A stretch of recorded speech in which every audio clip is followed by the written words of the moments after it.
It's that time of year. Pumpkin spice drinks, they're flowing. The leaves are falling, and politicians are picking out their favorite suit and pantsuit.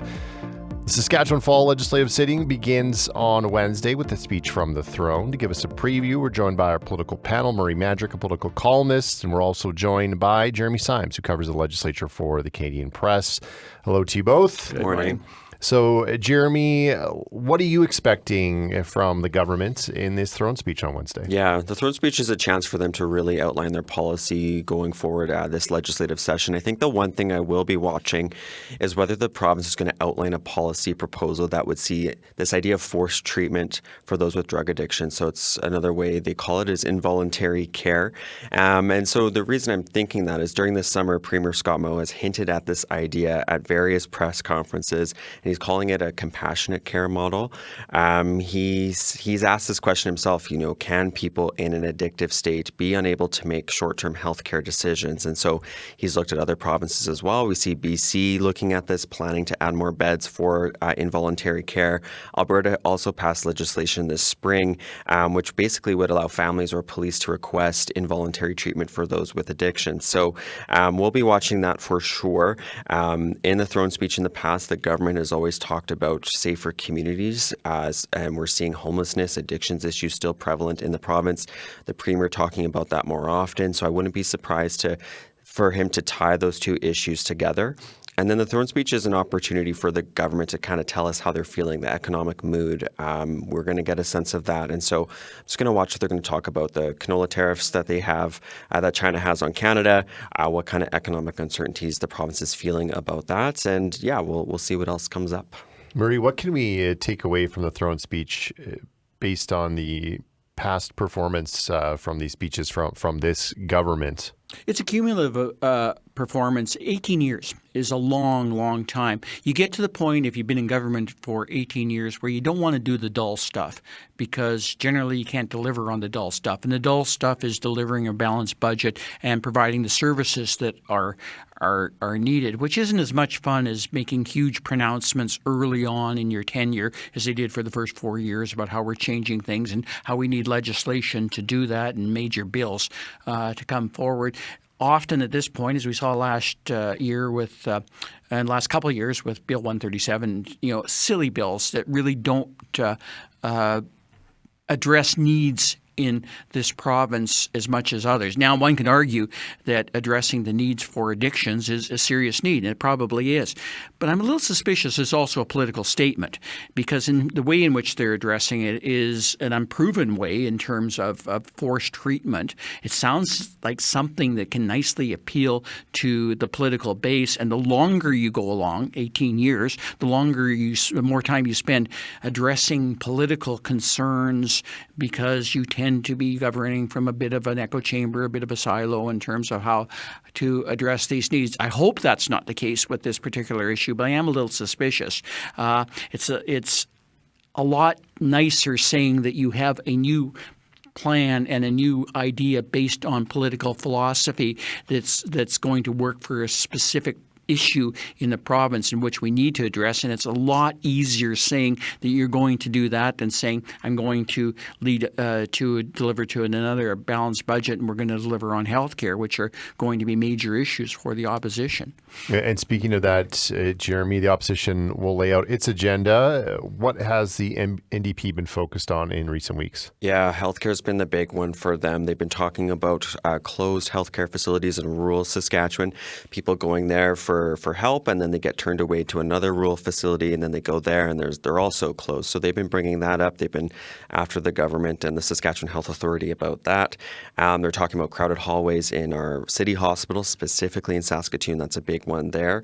And they're just saying, the province needs to hire more people. They need to build more spaces.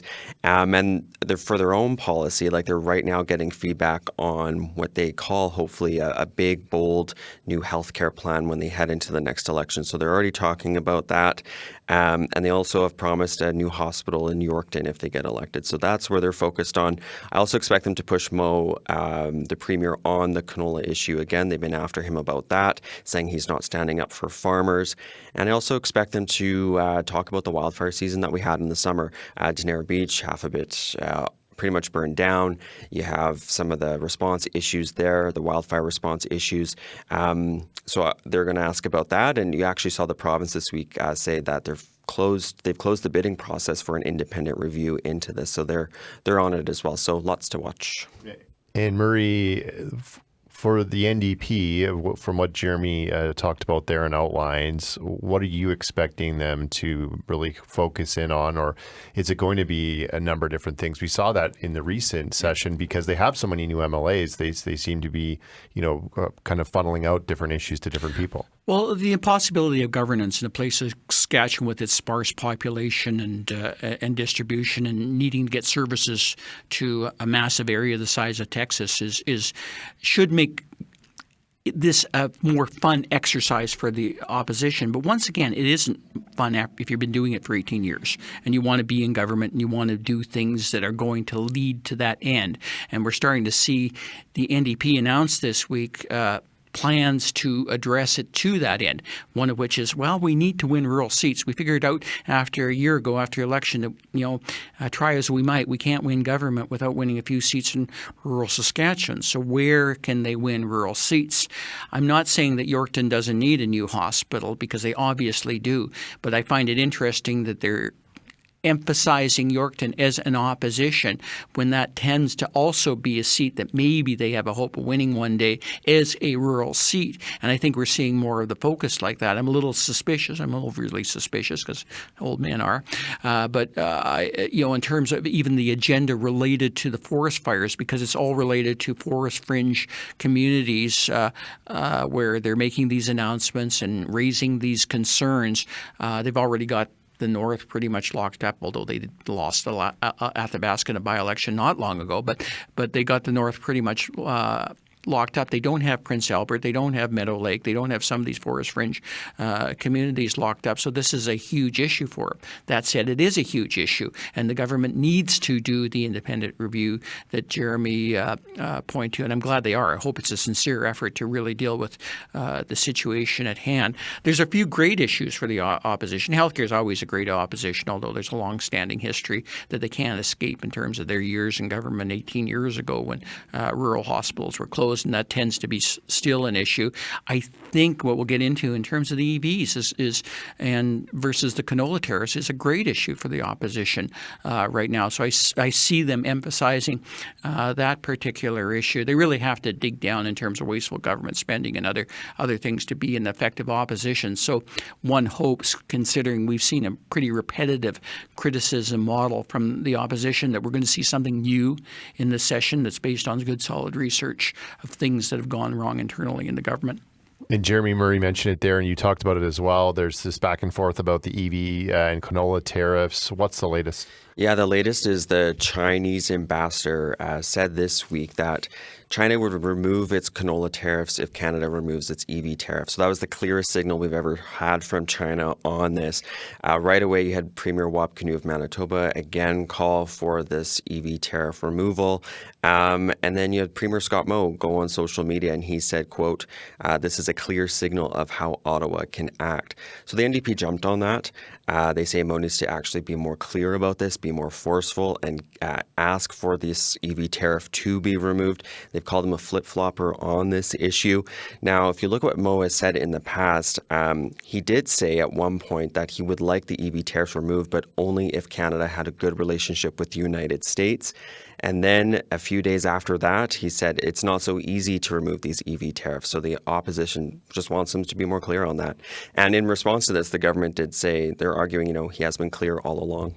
And Murray, this is complicated because with the EV tariff removal, then you're maybe poking the bear in the U.S. They may not be happy about that. So it's not a simple thing, a calculation. What do you think about, where this is headed and what the point the NDP is making about maybe the Premier needs to be a bit more clear on this?